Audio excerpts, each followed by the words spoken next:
Boa tarde, pessoal, e bem-vindos ao Rumores da Inês, seu podcast semanal sobre Taylor Swift.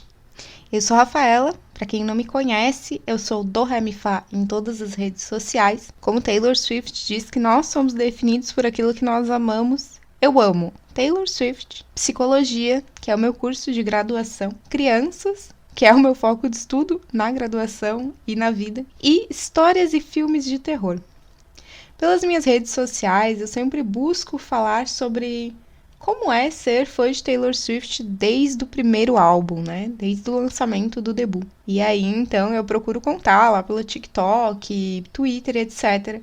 Algumas histórias que talvez quem é fã mais recente não saiba e quem é fã mais antigo gosta de reviver também. Meu objetivo é sempre fazer com que os fãs se sintam muito bem-vindos, assim. Eu não gosto daquela postura de fandom de só quem tá aqui há muito tempo é que vale, né? Então, o objetivo é sempre juntar todo mundo. Aqui no Rumores da Inês, nesses primeiros episódios, eu quero contar pra vocês com mais detalhes a história de vida e carreira da Taylor Swift e sua família. O nome do podcast é, evidentemente, né, uma referência à música Betty, do álbum Folklore, o terceiro álbum of the year da nossa queridíssima. E então, toda semana, a gente vai ficar sabendo quais são as fofocas que a Inês traz pra gente ali do mundo de Taylor Swift. Então, vamos lá.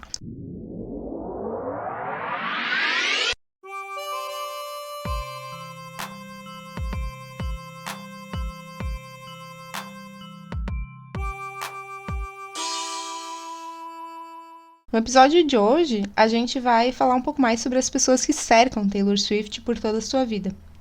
Então a gente vai começar falando um pouco sobre a Marjorie Finley. A Marjorie Finley acabou se tornando bastante famosa aqui para os Swifties, né? No ano de 2020, quando a Taylor adicionou no álbum Evermore uma música inteira dedicada à sua avó materna. Mas a gente já sabia um pouco da Marjorie através de alguns comentários da Taylor em entrevistas ao longo da carreira. E também um easter egg bem simples, bem sutil, assim eu diria, que ela adiciona no clipe de Wildest Dreams. Na verdade, durante o clipe de Wildest Dreams, a Taylor está interpretando sua avó Marjorie, né? A Marjorie era realmente uma atriz, antigamente. E aí, então, ela era morena, como a Taylor está no clipe. E se vocês olham bem, vocês reparam que na cadeira da Taylor de Wildest Dreams está escrito Marjorie, como se fosse esse o nome dela, né? O nome da personagem que ela está interpretando. E o cara lá, né? O cara que trabalha com ela no filme que eles estão gravando nesse clipe é o Kingsley, que é o segundo nome do avô paterno da Taylor, né? Então a Taylor está ali sempre mostrando muito as suas raízes pra gente. Ela não é uma pessoa totalmente afastada de sua família, muito pelo contrário. As heranças familiares dela, as raízes dela permeiam toda a carreira. E isso que eu acho muito bacana. É através da Marjorie, então, que a gente encontra a aptidão musical na família da Taylor. A Marjorie Finley, né? Ela era uma pessoa muito carismática, muito animada. E ela era casada com um cara da indústria de petróleo, né? O avô materno da Taylor, então, trabalhava na indústria de petróleo. Isso fazia com que o casal viajasse o mundo, assim, quase constantemente. E por causa disso, a Marjorie, ela se apresentava em palcos do mundo todo. Ela era uma cantora de ópera que fez, inclusive, apresentações em Porto Rico.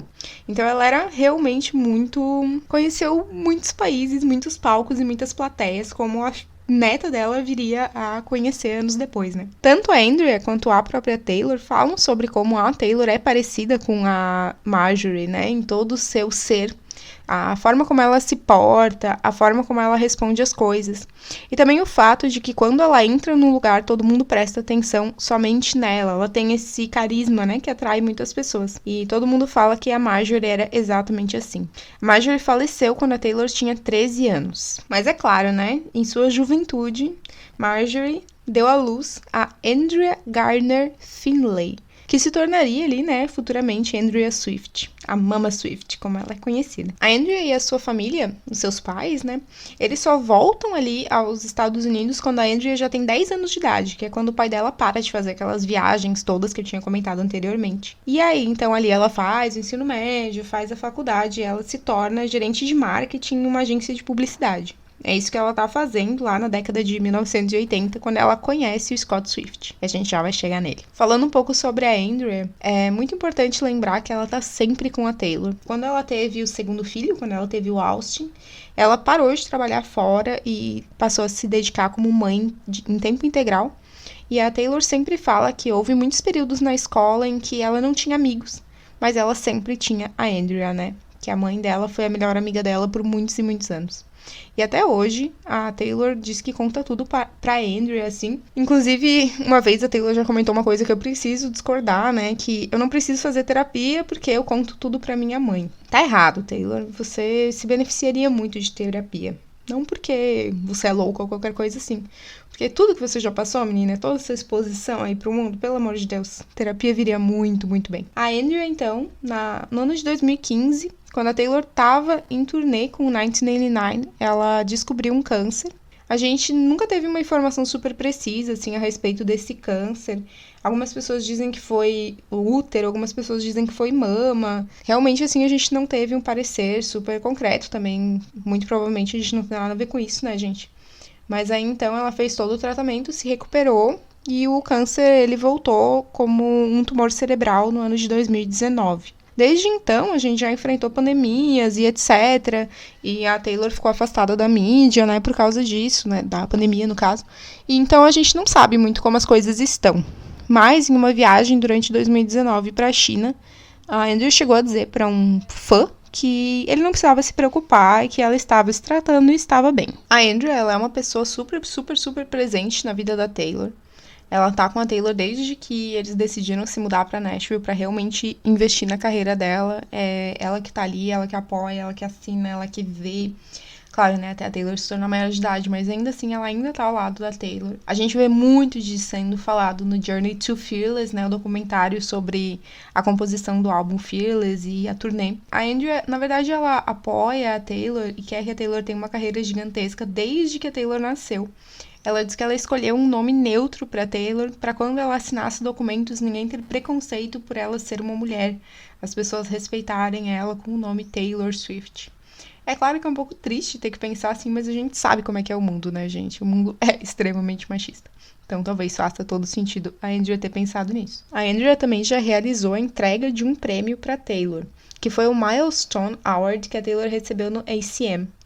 Isso na época entre Red e o 1989. E foi linda a entrega do prêmio. Se vocês puderem ir lá no YouTube e assistir, essa entrega foi realmente lindíssima. A Andrea estava muito emocionada e a Taylor também. A Taylor também já compôs 2 músicas para a Andrea, que é The Best Day, que fala sobre a trajetória das duas juntas por longo da vida, e Soon You Get Better, né, que é quando a Taylor fala sobre realmente a batalha da Andrea contra o câncer. 2 momentos super marcantes da participação da Andrea na carreira da Taylor é um momento no Journey to Fearless, em que ela fala que ver a Taylor brilhando nos palcos é incrível pra ela, é muito doido, mas que pra ela, a Taylor sempre vai ser aquela menininha de olhos gigantescos que ela olhava através do retrovisor, quando a Taylor tava na cadeirinha do carro lá atrás, que ela olha pra Taylor e pensa: esse é meu bebê e eu realmente tenho muito orgulho. Essa imagem é um meme, né, no fandom, mas é lindíssimo. A Andrea é maravilhosa. E também durante o documentário Miss Americana, em que após um dos shows da turnê Reputation Stadium Tour, a Andrea abraça a Taylor e fala que ela tá muito orgulhosa por a Taylor ter pego aquela merda daquele saco de merda que jogaram nela e transformado em algo tão lindo quanto a Reputation e a carreira dela naquele momento. É exatamente assim que eu me sinto em relação à carreira da Taylor desde a época do cancelamento e até hoje. Eu acho que a Andrea definiu muito bem. Mas, né, a Andrea não teve Taylor Swift sozinha. No ano de 1980, então, ela conhece o Scott Kingsley Swift, que era um cara que já estava ali. Ele nasceu, né, numa família de homens que trabalham com investimentos financeiros, na verdade. E ele vai para a universidade estudar exatamente a mesma coisa. Quando ele se forma, apesar disso, ele não quer ficar ali nas costas, né, do papai, do vovô. E ele abre o próprio banco, que é um banco de investimento financeiro chamado The Swift Group, né, que ele não existe mais, né, o Scott já encerrou esse banco, mas na época, lá, antes mesmo dele se casar com a Andrea, foi de extrema importância. E aí, então, né, ele conhece a Andrea nessa época aí, no começo dos anos 1980, né, da década de 1980, e os dois realmente se apaixonam, só que a Andrea tá assim, não, eu tô focada na minha carreira, eu não vou casar agora, lá. E em 1988, no dia 20 de fevereiro, os dois se casam na Pensilvânia, né? A gente não diz que não pro amor, né? A gente não dá. E aí, depois, no ano seguinte, eles já têm a primeira filha, né? A Taylor, mas a gente vai chegar lá. O Scott, ele ficou conhecido por polêmicas aí durante o lançamento de Miss Americana, mas eu acho que é muito importante a gente falar sobre o Scott. Então, é uma pessoa incrível, ele é um paizão. A gente vê, assim, como a Taylor tem um brilho nos olhos ao falar sobre ele. Ela fala que ele é um cara que vive com a cabeça nas nuvens e que ele sempre acreditou no sucesso dela. Ela fala que enquanto a Andrea era muito mais realista, que quando ela estava no carro indo para os awards, a Andrea dizia para ela: você provavelmente não vai ganhar, eu não quero que você faça cara feia se você não ganhar, e etc. O Scott era aquele cara que dizia: claro que você vai ganhar, você é incrível, você é maravilhosa. E aí a Taylor disse que por muito tempo era muito divertido mostrar para ele as músicas antes de lançar, porque ele enchia ela de elogios. Os fãs que vão em turnês da Taylor Swift, né, não é muito caso do pessoal aqui do Brasil, mas eles são muito apegados ao Scott, porque ele é o cara que fica passeando ao redor da fila, quando o pessoal tá esperando. Depois, lá dentro, ele fica passeando entre os setores das arquibancadas. Ele sempre tem palhetas da Taylor nos bolsos para entregar para os fãs. Então, assim, os fãs gostam muito dele. Teve até uma ocasião que, durante o Good Morning America de 2019, né, quando a Taylor foi promover o álbum Lover, as pessoas começaram a se acumular nas ruas na madrugada anterior para garantir um bom espaço ali, né, porque o programa acontece de manhã. E aí o Scott foi no meio da noite lá levar pizza pros fãs que estavam esperando. Então ele é um fofinho, gente. Ele tá sempre assim, ele trabalha ainda e ele tem a vida dele e a Andrea e o Scott se divorciaram, né? Eu tenho vídeo sobre isso lá no TikTok, mas eles se divorciaram ali antes do lançamento do álbum Red. Então, assim, ele leva a vidinha dele, ele não tá realmente sempre nas turnês com a Taylor, mas sempre que ele pode. E quando tem um award importante também, ele sempre vai com ela. Durante o documentário Miss Americana, as pessoas começaram a acreditar que ele era um cara super conservador, que votava no Trump, não sei o quê. Tudo isso porque ele disse pra Taylor que ele tinha muito medo que a Taylor se posicionasse politicamente por conta das ameaças que ela poderia receber, né? A gente sabe que ela é um nome gigantesco, a gente sabe a diferença que ela faz quando ela fala sobre política. Inclusive, muita gente gostaria que ela falasse mais. E o Scott tem essa noção também, ele tem essa consciência e ele tem medo pela segurança da filha dele, como fica bem evidente no vídeo. Eu não entendo porque que as pessoas distorceram tanto assim a fala dele naquela época. E aí, então, né, os dois se casam. Em 1988 e 1989 nasce a primeira filha, Taylor Allison Swift. E 3 anos depois nasce o irmãozinho mais novo, em 1992, o Austin Kingsley Swift, né, que ele ganha aí o segundo nome do pai, assim como a tradição familiar, aparentemente. O Austin sempre acompanhou a Taylor também, sempre apoiou a carreira dela, mas ele nunca teve essa pretensão de ser famoso, assim como a gente encontra às vezes nos irmãos de pessoas famosas, sabe? Pelo contrário, ele é bem low-key.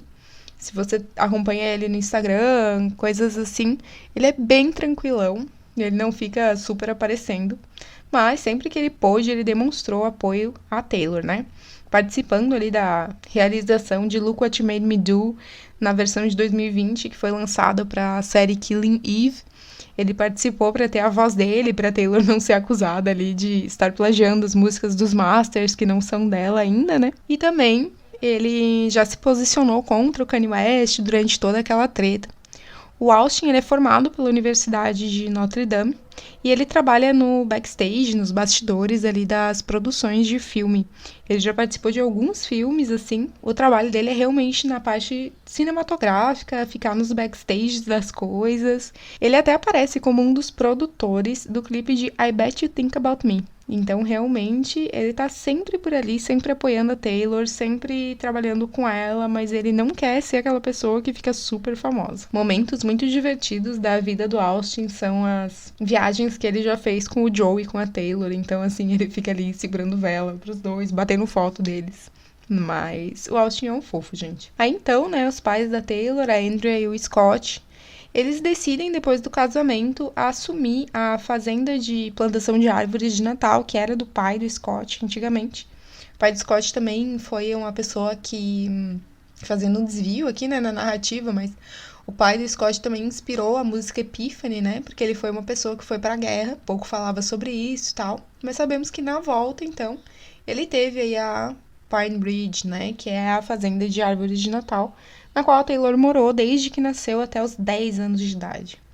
Eles moravam lá e era realmente uma casa simples de fazenda, não criavam animais, porque durante o dia o Scott ainda trabalhava, né, no banco, e aí depois era mais nas horas vagas que eles cuidavam da fazenda, realmente. Não era assim, eles não se tornaram fazendeiros, sabe? Como é uma plantação de árvore de Natal, não é uma coisa que deve demandar tanto trabalho assim, né? Mas a vida na fazenda permitiu que a Taylor e o Austin crescessem muito livres, assim. A Taylor disse que ela, inclusive, passava dias e dias sem pentear o cabelo. E era nesse contato com a natureza, assim, que ela começava a criar as primeiras historinhas, os primeiros contos na cabeça dela. E essa vida de fazenda fez muito bem pra ela. Aí, alguns anos depois, quando a Taylor já tinha 10 anos, os pais dela encerram ali a produção de árvores de Natal, eles acham que já tá bom, já tá suficiente.